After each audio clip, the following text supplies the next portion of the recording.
What's up everybody, it's Chu at Yelo Autosports. So what I got behind me here is a beautiful 1993 Toyota Supra in the color code 3L2, which they used to call that the Renaissance Red. Now this paint came from 93 to 98 from Toyota, and it was notorious for a few things. It is a single stage paint in the early model years, meaning that the paint that was put on the vehicle was all one layer, as opposed to later on they jumped to a two-stage where they added clear coat for better protection on the paint. And you will see when we bring this up close just how many defects there are. But in this video, what I'm going to do is I'm going to run you through a full process of me personally doing the paint corrections. That means I'm going to wash it, I'm going to clay it, I'm going to buff, I'm going to polish, I'm going to try to bring this red back and giving it some life back.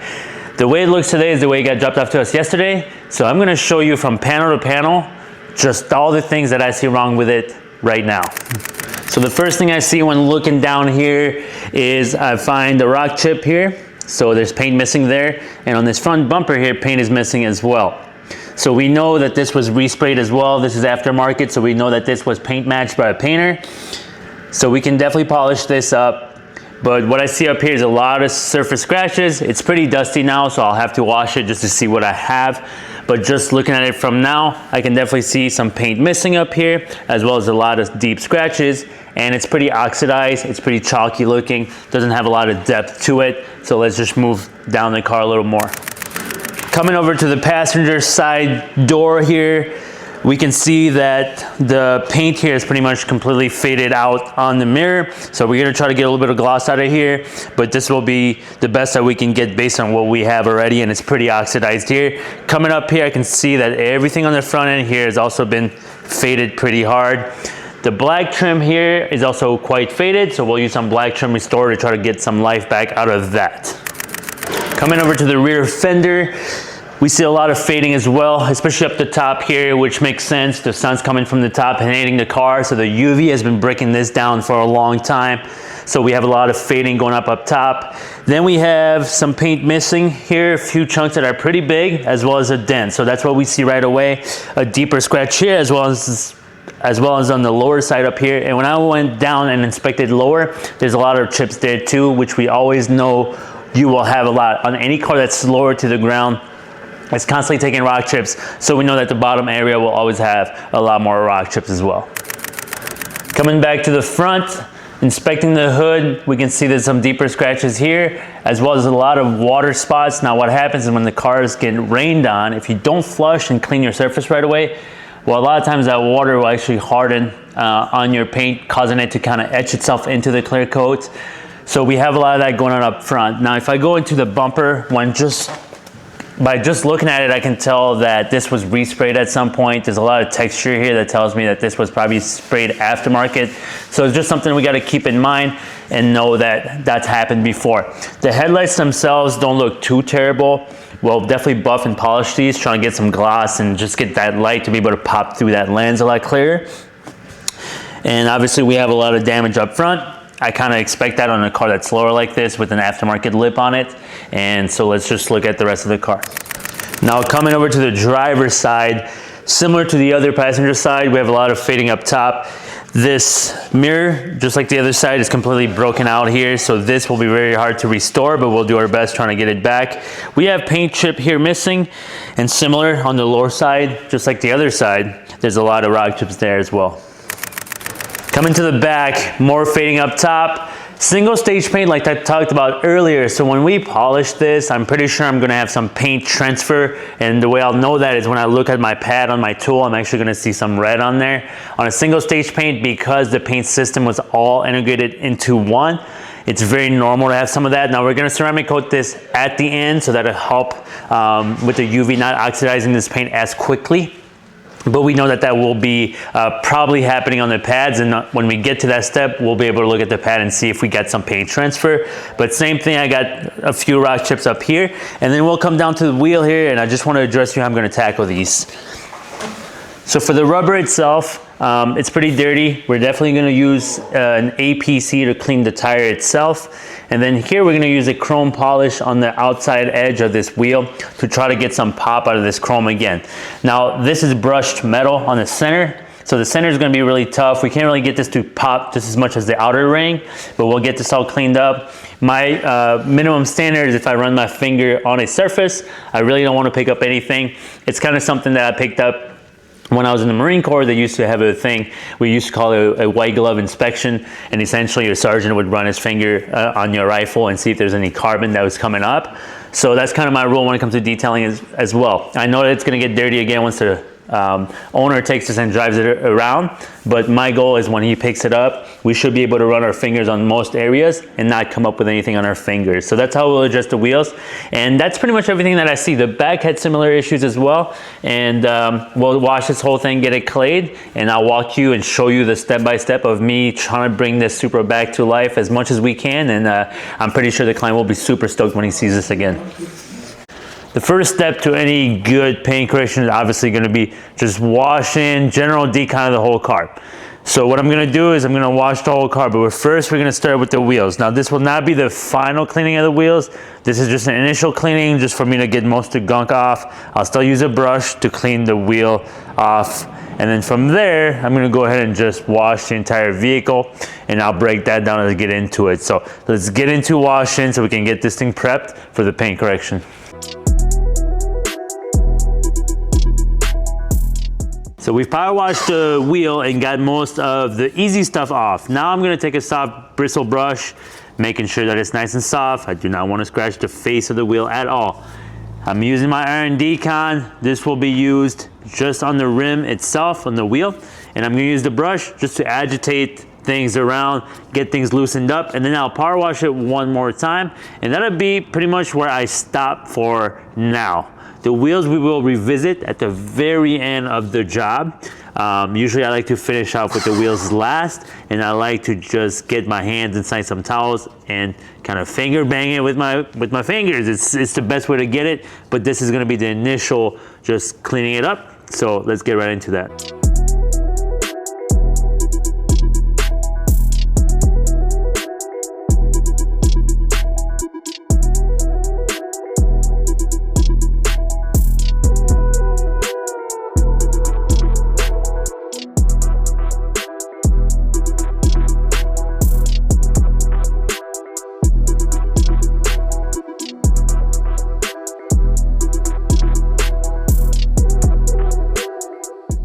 Wheels and tires are washed. I can now move over to the body. Now we've inspected this before, you saw it before, there was a few things wrong with this paint. So my biggest thing with my power washer is just to make sure that I first of all stay at least an arm's length away from the vehicle itself. And I'm looking for any spot that might already have some paint chipping. And I know there's some on the other side of the bumper here, as well as some chips around. So my goal is to not get too close with my nozzle, hence the 1 arm length away, because we don't want to chip anything up further. So we're gonna use the power washer. I always have a method. There should always be a method in the way that you detail the car. We're gonna wash from the top down. Reason for that, I'm using the power washer, the pressure, that's gonna help me with 1. 2, it's the weight of the water, and 3, it's gravity, all of it working with me. I don't want to work against it, I want to work with it. So we're going to go ahead and wash this whole vehicle. It's going to be rinsing it up first, using my foam gun, getting some soap on top. The suds is going to help lift some of the contaminants and dirt off the surface. I will come real gently, almost no pressure, with my mitt and just grab all the dirt that got lifted from the suds, and then we'll rinse it off. And then after that, we can go into the clay bar and drying the vehicle as a whole. So let's get to it.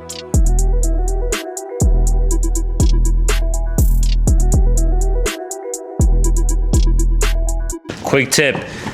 One way you can find out whether or not you need clay bar, which if you've never clayed your car before, odds are it needs to be clay bar. Now, what is clay bar? And I just want to do a quick interruption to show you while I got the car wet here. So I haven't fully washed this. Now, you probably don't want to do this if you know you're not going to do paint correction, but I know I'm doing paint correction. But I just want to show you that there's a noise there. And it's not just the sound of my hand. I don't know how well that comes through on the microphone, but there's a grittiness and a gritty feel to this paint. It's not dirt, I just power washed the hood, so I know that came off. But there are contaminants that jam themselves within the clear coat. I'll try to do a more surface here, see if you can hear any of it.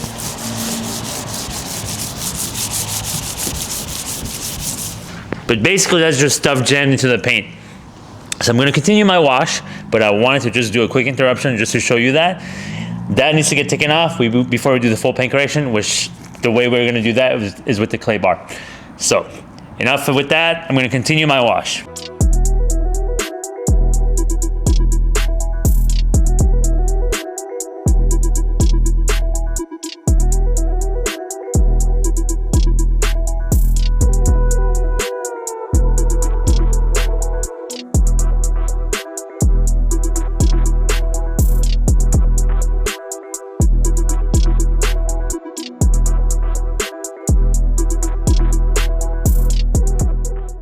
Foam's applied to the vehicle. Now, one quick tip, I have two mid colors here, blue and the black. My blue is for the lower half, my black is for the upper half.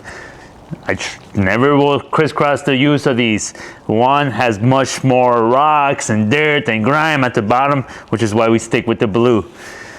The black is for the top. Now, one thing I like to do anytime you're gonna wipe your car is you feel your mitt and you visually inspect it. Make sure there's nothing in here that's gonna catch there. If this gets dropped on the ground, you toss it out, you buy a new one. We got no time to put more scratches. The goal is to remove, not make it worse. Is it meticulous? Yes, but you want the right results, you gotta be meticulous in your methods. So let's go ahead and wash this.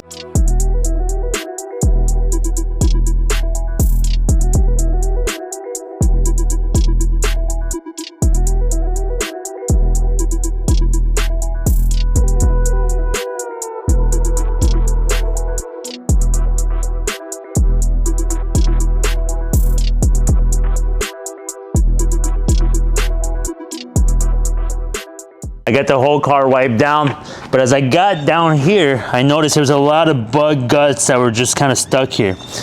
Now you could just try to scrub really hard, but you're gonna be working a little bit too hard and probably scratching more of the paint than you want to. So actually I've got a little bit of bug remover here. The way I like to work this product is I'm just gonna get it on the paint. Kind of running out there. Okay, there we go. And I'm just gonna let that dwell. We're gonna let that sit for about 5 minutes. Now, I am inside the shop. I never work under direct sunlight. We're gonna let that just dwell. It's gonna kind of work on those bug juices and bug guts and kind of loosen those up. And then I'll come and just wipe it down before I do the final flush. So I just wanted to stop here and just to show you that sometimes you have to use the right tools and the right products for the right results. And because I caught them, I wanted to address the bug guts while we were there.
So the car has been clayed fully.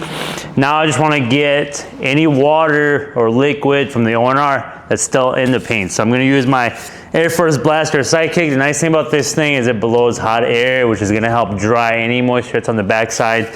So we're going to use this to go around. Now it's electric. It works well for in shop use. I think if you are doing your own car, you're washing your car, for example, before a car show, you can always use a small handheld. They even make one specifically for cars nowadays.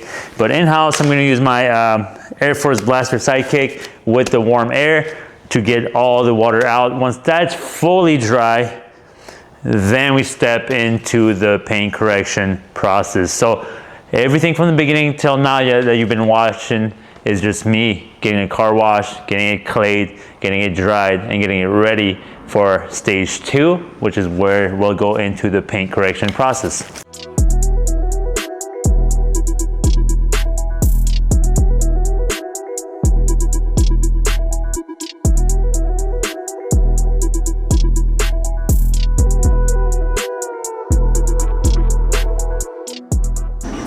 So the first thing I want to do before I start my paint correction is I am going to tape off any of the plastics. The reason I do that is I just don't want to run compound over these plastics, especially on this car, being that it's a little bit older. This is older rubber.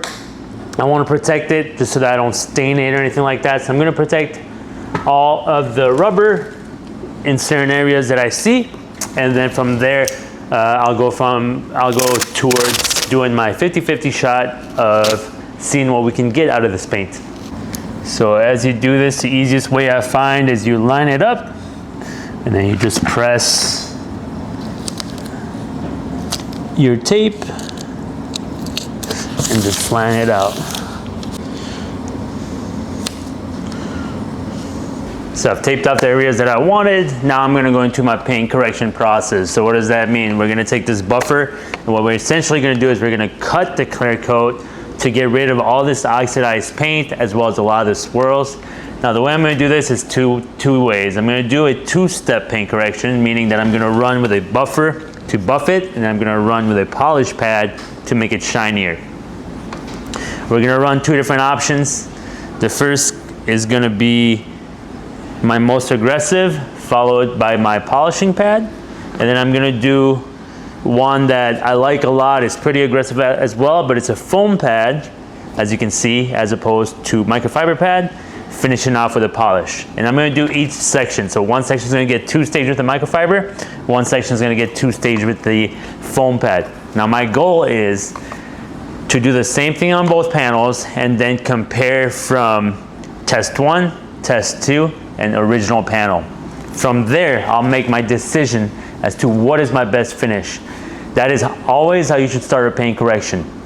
Take a section off the car, see what the best result is gonna be, and then once you found the one that you like and that gives you the best finish, now you know that that's the one we're gonna stick with, and we can go through the entire car. Keep in mind, panels on the car can be different. Sometimes you might need to switch pad in the middle of a job, and that's where the intricacy of paint correction comes in. And where that happens is you just have to be vigilant, and when you do it, just pay attention to what you're doing. Look at your panels. If you think you're not getting the same result on one side to the other, you may have to alternate something. And that is what paint correction truly is, and why it takes time, is the attentiveness to the craft and to what you're doing. So I'm gonna go ahead and just do my test spots.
We're gonna go ahead and compare what we've got here.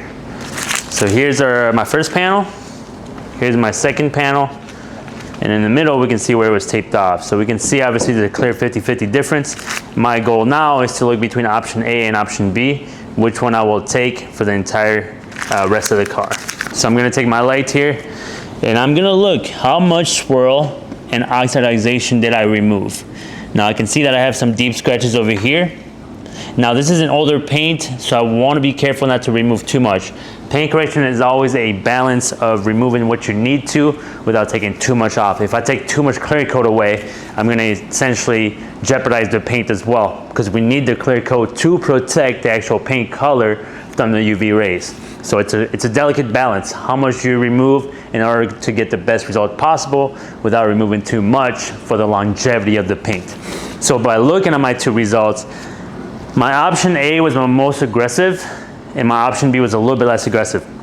But when I look at them both under the light, option B gives me a really good result by being a little bit less aggressive, and therefore I'm going to choose option B. Now you could choose option A as well. In this case, I'm going to choose option B. I don't think I need to cut as deep as option A, and I can still get a very good overall result. Now keep in mind when you do a paint correction, unless you're wet sanding, unless it's a car that's been repainted for you, by that I mean the painter threw enough clear coat to accommodate you, the paint correction specialist, detailer.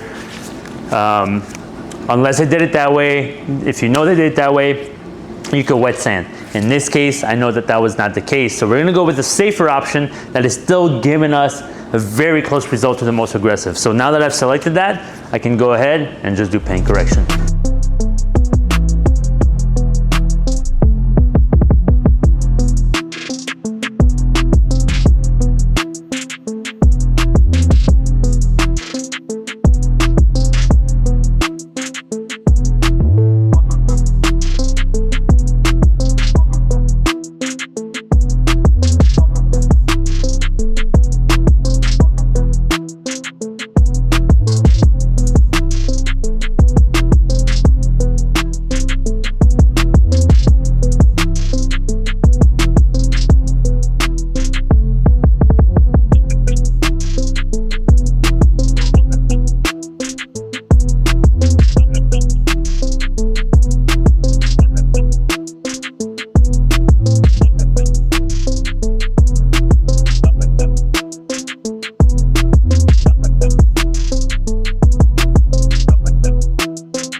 As you can see, the paint correction is done. It took us about 2 days to do this full paint correction. We buffed and we polished and we got it looking a whole lot better. Is it perfect? No, it is not perfect. Is it better? Most certainly. We've already had a few clients that swung by the shop while we were working on this that were pretty amazed at what we were able to do. So with that said, the last thing I'm going to do on this vehicle is I'm going to ceramic coat it, and after that I'll clean the wheels a little bit by hand. But for the ceramic coating, the first thing you need to do is you need to strip off the compounds that you left from the paint correction. In order to do that, you need to use a paint prep. So in this case, I'm going to be using Meguiar's paint prep.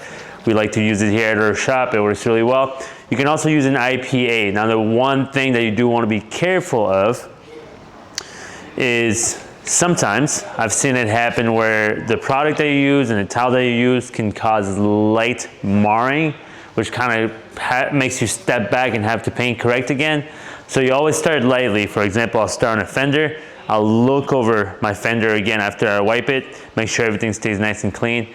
And then from there, I'll strip any compound left from the entire vehicle using my Meg's paint prep. And so then I'll wipe everything down. And from there, we'll go ahead and we'll just ceramic coat the paint. So I'm gonna go ahead and I'm just gonna get into cleaning this surface.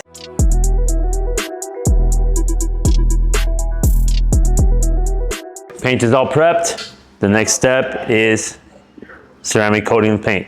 Why ceramic coating? Can you go without ceramic coating? Absolutely. You can certainly go without ceramic coating after a paint correction. You could do wax or sealant on your own if you're diligent. But the reason I like ceramic coating is just longer lasting. It bonds to your paint. Just think of it as after you're done washing your car, you spray turtle wax or Meguiar's or whatever you use from the AutoZone. But with the ceramic coating, it's going to be the same thing, but physically bonding. So not just sitting on the surface, it's actually sitting on the surface and bonding.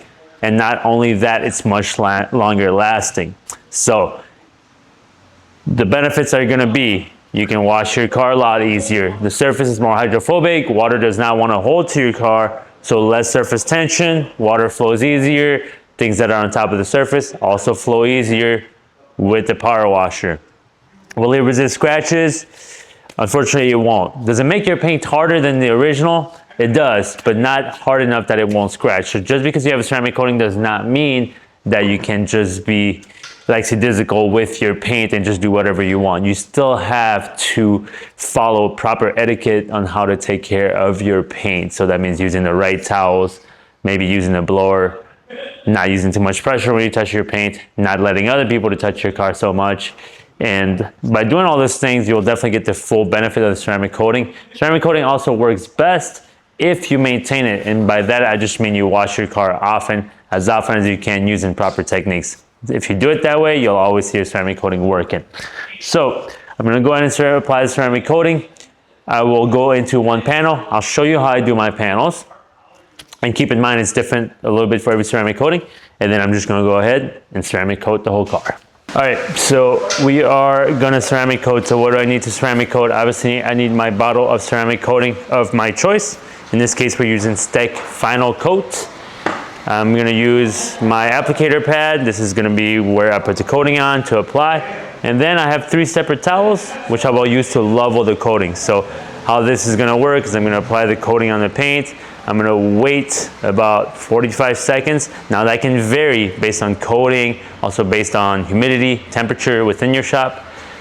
I'll watch for it to sweat. Basically, it looks like it's kind of breaking apart. If you can think of fuel or gasoline on water and you kind of seen it as a slick part on the top of the water, it kind of looks the same on the paint. And as it kind of starts to evaporate and dry off, that's usually my signal to start wiping it off.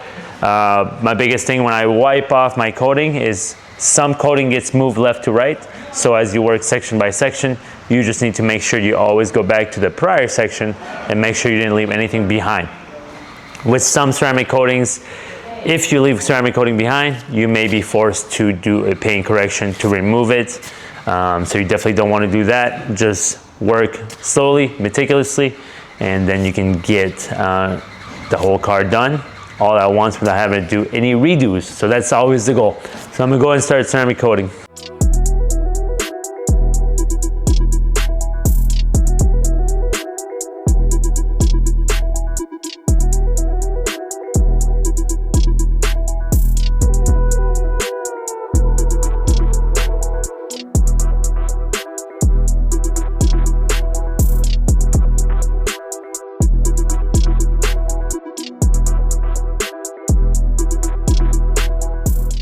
So now we're just going to the finishing touches.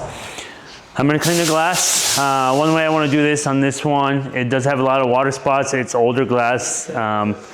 So I'm gonna use actually 3M Doodle Bugs. These are scratch pads, kind of similar to a Scotch-Brite green one that you may be familiar with, that you use at home on dishes. However, this one's a little bit softer. So my big thing here is I wanna knock off some of the water spots. I want to get anything that's been sitting in there for a long time without scratching the glass. So I'm going to use the Doodle Bug in combination with my spray away glass cleaner. I'll just show you here how I do it. I basically just get a healthy amount on the glass, and then I just make sure that I cover every square inch of this glass. You can also use a razor blade if you wanted to, which is a little bit more dangerous, but still doable. For that, you just gotta be careful and know that it's a glass that can actually resist the razor blade. Not all glass is created equal. And then I'm gonna come back here and just wipe the product off with my towel.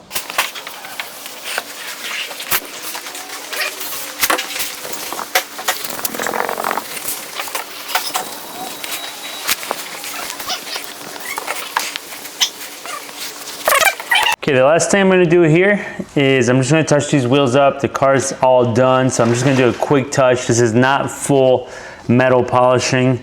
I'm gonna just use a product called Never Dull, and I'm just gonna apply it on the face of this wheel here. The inside is actually a brushed metal look, so there's not much I can do with that other than just wipe it. What I'm gonna do here is I'm just gonna get some product on the chromed lip, and I'm gonna come with my polishing little ball here, And I'm just gonna work. I'm just removing a lot of the water spots that have been stuck on this chrome. But like I said, we're not doing a full chrome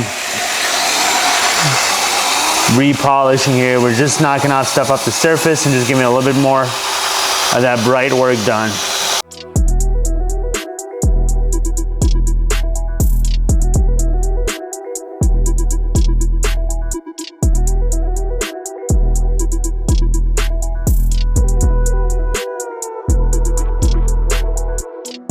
So that's the whole complete job of how to do a full paint correction, beginning from the wash process, the paint correction itself, and then ceramic coating.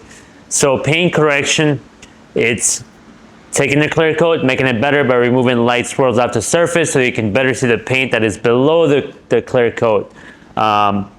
This car is not perfect. Like I told you earlier, if you saw it up close, it is not perfect.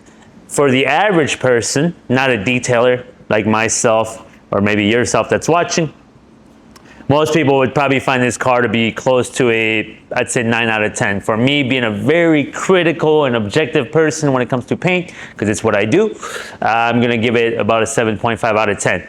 Now, given this has been resprayed, the paint is not perfect. What we had, a lot of dirt nibs, already a lot of paint chips. I mean, you saw at the beginning of the video just how much was already wrong with the paint.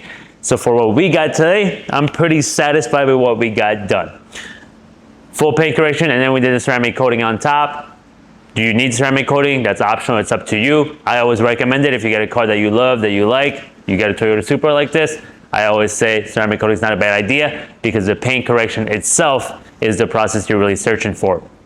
So if you're doing this for your client, just make sure you're thorough, just like how I've been thorough through this car. And if you're shopping for ceramic coating, just make sure that you ask good questions to your detailers, to the shop that you're gonna take it to, just to better understand that process. If they are a good, top tier, reputable shop, they will have zero problem answering all your questions and taking your questions.